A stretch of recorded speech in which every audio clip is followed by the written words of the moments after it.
Legendary.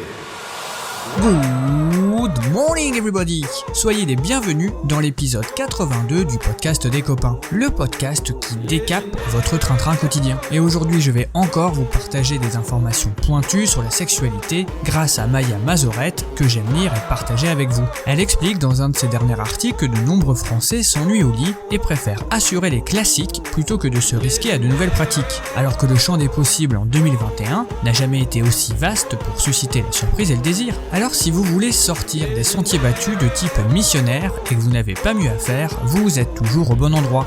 L'épisode 82, c'est parti. Are you ready? Are you ready? Better make way 'cause I'm coming through. Are you ready? Are you ready? Better make way 'cause I'm coming through. Make way, make way, make way 'cause I'm coming through. Make way, make way, make way 'cause I'm coming through. Selon une étude parue tout récemment, un tiers des Français préféreraient passer une semaine sans sexe plutôt qu'une semaine sans smartphone. Ah bah d'accord. Ah bah d'accord. C'est donc que pour beaucoup d'entre nous, le distanciel est plus gratifiant que la connexion charnelle à un ou une partenaire. C'est vrai que la technologie a de bons côtés pour divertir et nous occuper, mais elle peut être aussi envahissante, surtout quand nos notifications nous émoustillent plus que notre vie sexuelle. Même si le printemps est annonciateur d'un regain de vie, l'émotion principale de la dernière saison automne-hiver aura sans doute été l'ennui entre le froid et le confinement, car ce ne sont pas les loisirs et les interactions sociales qui nous auront pris le plus de temps dernièrement. Forcément, cet ennui peut impacter notre vie sexuelle, même si l'ennui dans le lit ne date pas de la pandémie, comme le démontrent les courriers du cœur des magazines depuis l'invention de Gutenberg. Come on. Let's talk about sex, baby. Let's talk about you and me. Let's talk about all the good things and the bad things that may be. Let's talk about sex. Let's talk about sex. Let's talk about sex. Let's talk about sex.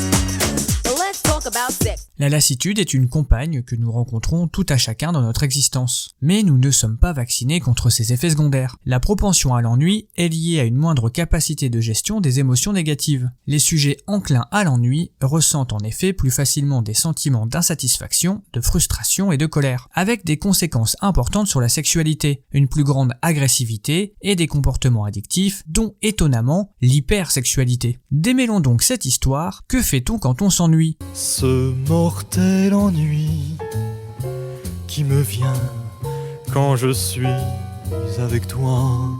Eh bien, on recherche du changement, c'est-à-dire, dans le cas qui nous intéresse, changer sa vision de la sexualité, ou changer de pratique, ou changer de partenaire. Ouais, c'est pas faux. Cette dernière solution, changer de partenaire, est compliquée, car notre organisation sociale est basée sur la monogamie, et 91% des Français sont attachés à l'idée de fidélité selon nos sources. Et pourtant, pour tromper l'ennui, les Français adorent tromper leur conjoint. Ils vont donc photocopier la routine indéboulonnable hétéronormée, préliminaire plus pénétration, mais avec le collègue ou la voisine du dessous. Tu kiffes de ken des autres nanas, toi. Tous les trucs bizarres, les plans à 3 et les pétasses, quoi. Tout est bobard pour tes 5 à 7 peinards. T'as un putain dans le slip en vito, t'es un bon que tard.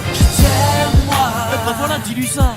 Excuse-moi. Voilà, ça c'est bien ça. C'est arrivé chez soi. Ouais, non, ça lui dit pas. Hein.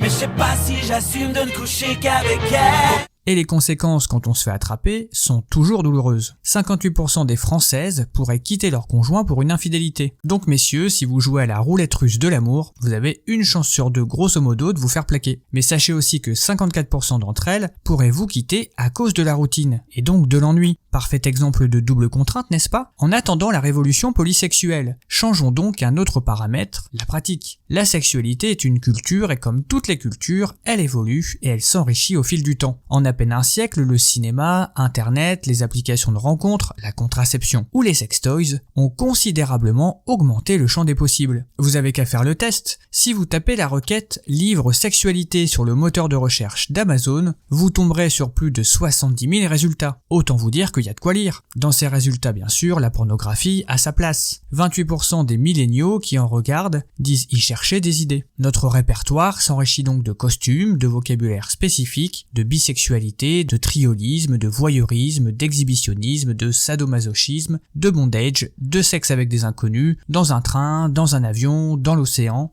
On va s'aimer sur une étoile ou sur un oreiller, au fond d'un train ou dans un vieux grenier. Je veux découvrir ton visage pour l'amour aimé.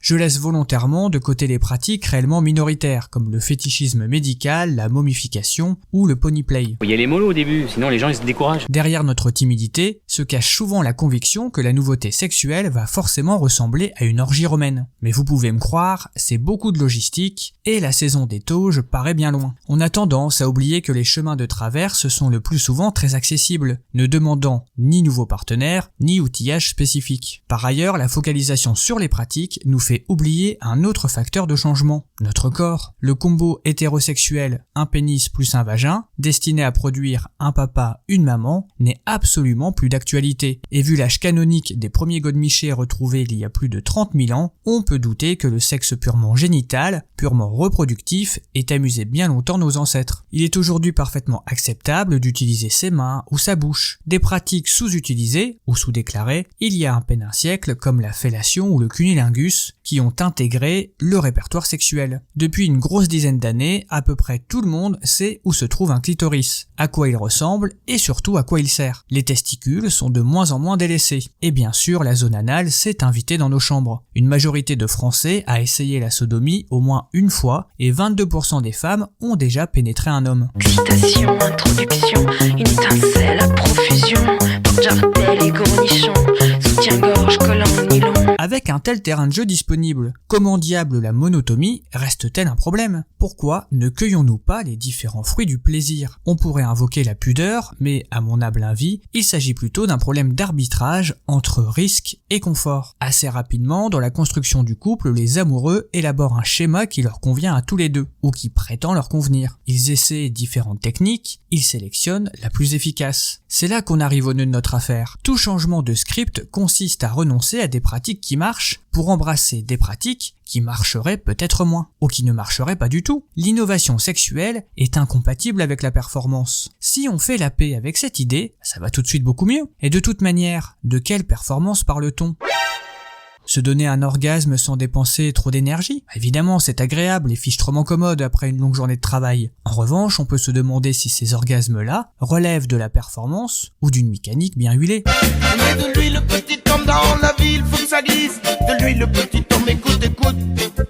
Que se passerait-il si notre idée de l'efficacité sexuelle consistait à générer un maximum de désir ou de surprise plutôt qu'un maximum de plaisir? Comment ferions-nous l'amour si nous arrêtions de cavaler après l'orgasme pour nous concentrer sur tout le reste? Pour changer notre barème sexuel, il faudrait que disparaisse la peur de manquer, de partenaires, d'occasions, d'affection. Il faudrait aussi que l'orgasme, notamment féminin, soit plus facilement accessible. Et c'est possible. Mais dans un monde caractérisé pour l'instant par le manque plutôt que par l'abondance, eh bien, on assure les classiques et on s'ennuie un peu. Pour terminer sur une note positive, rappelons que l'ennui n'est pas seulement une question de pratique. Il est un défaut d'attention à notre environnement, car combien de fois avez-vous été tenté de regarder votre téléphone en m'écoutant ce matin? En plus, un Français sur 3 estime que sa vie sexuelle n'a pas vraiment d'importance. Alors évidemment, dans ces conditions, notre attention, elle sera sûrement happée par autre chose. À moins qu'on ne tombe dans l'extrême inverse. Si vous avez l'impression d'avoir sexuellement tout entendu et tout lu, faute d'avoir tout vécu, alors sans doute êtes-vous victime d'une infobésité sexuelle. Et c'est vrai que la pléthorique production érotique du moment peut produire un effet de satiété, voire carrément de la saturation. Alors si vous êtes blasé, je recommande de faire ceinture. C'est paradoxalement en organisant le manque qu'on échappe le plus efficacement à l'ennui. Come on. Let's talk about sex, baby.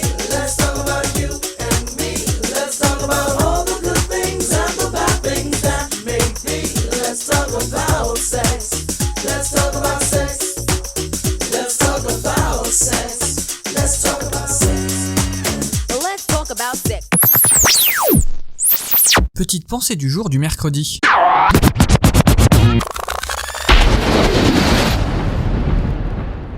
J'aime tellement l'humour noir que la nuit, je ris.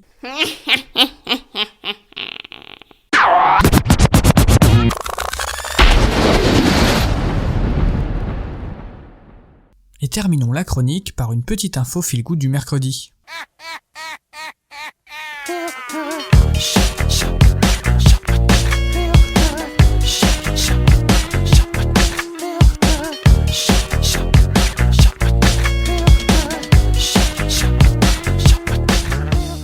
J'ai entendu ça la semaine dernière et je vous avoue que ça m'a fait réfléchir. Le premier tweet de Jack Dorsey, le fondateur de Twitter, a été mis aux enchères et ça vaut des millions. Je vais tout vous raconter parce que c'est un truc de fou. L'amour est comme l'oiseau de Twitter, on est bleu de lui seulement pour 48 heures.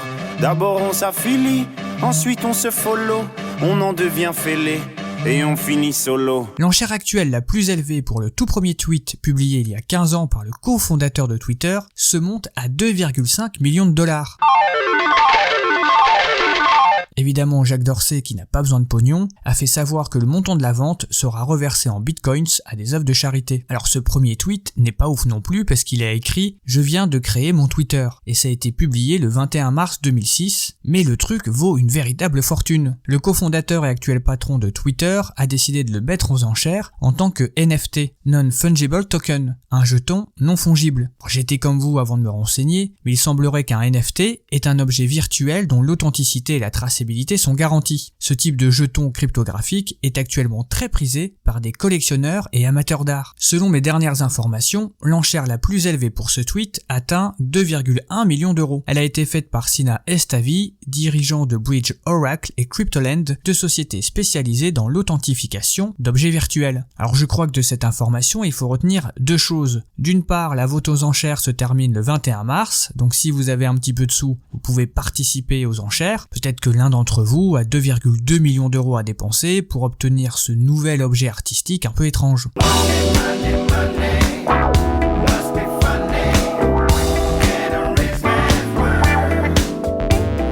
La deuxième chose, c'est que moi je réfléchis à tout ce que j'ai posté. Il y a peut-être des trucs à la con que j'ai mis sur Facebook ou même dans les vieux podcasts qui peuvent valoir des millions. En tout cas, si vous êtes prêt à faire un don pour la toute première chronique, qui est sincèrement casse pas trois pattes à un canard, moi je vous la fais pour pas cher, autour de 500 balles, hein. On peut négocier.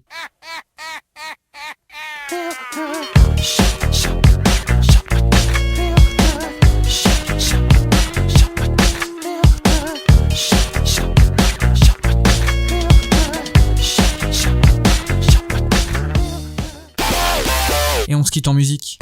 More music.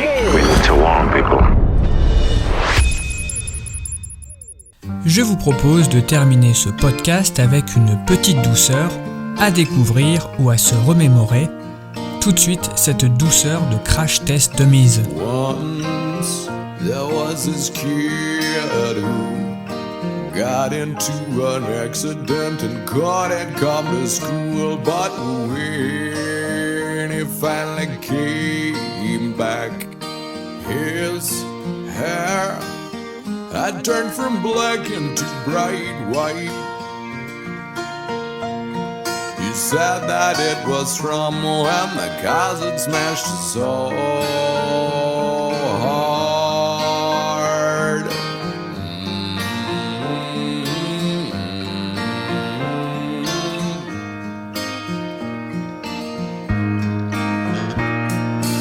Once there was this girl who wouldn't go and change with the girls in the change room, and when they finally made her, they saw birthmarks all over her body. She couldn't quite explain it, they'd always just been there.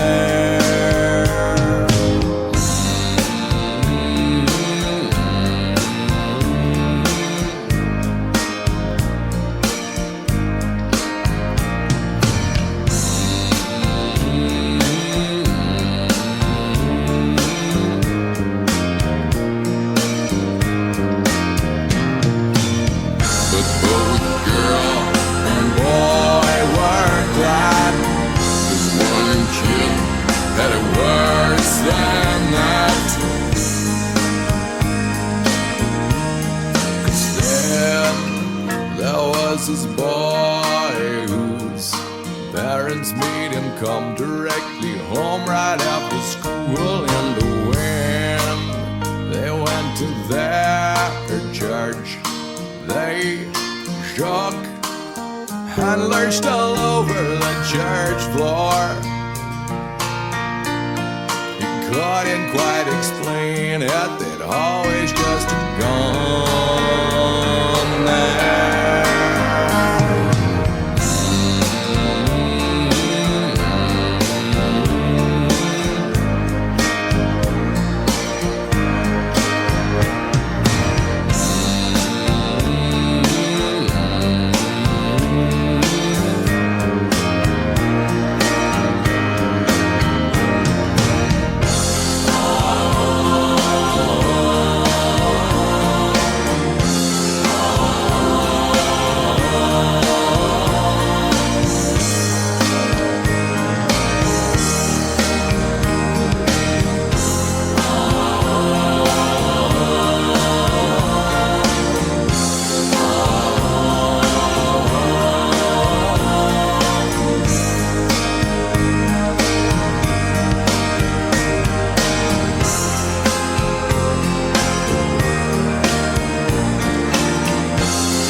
Et c'est tout en souplesse que s'achève l'épisode 82 du podcast des copains. J'espère que cette chanson va vous rester en tête toute la journée, parce que moi, personnellement, je l'adore. On vous souhaite une excellente journée, n'hésitez pas à liker et commenter, ça fait toujours plaisir. Et puis j'attends vos petits messages pour lundi aussi, ça faut pas l'oublier. On se retrouve vendredi pour les conneries, et bien sûr, je vous embrasse.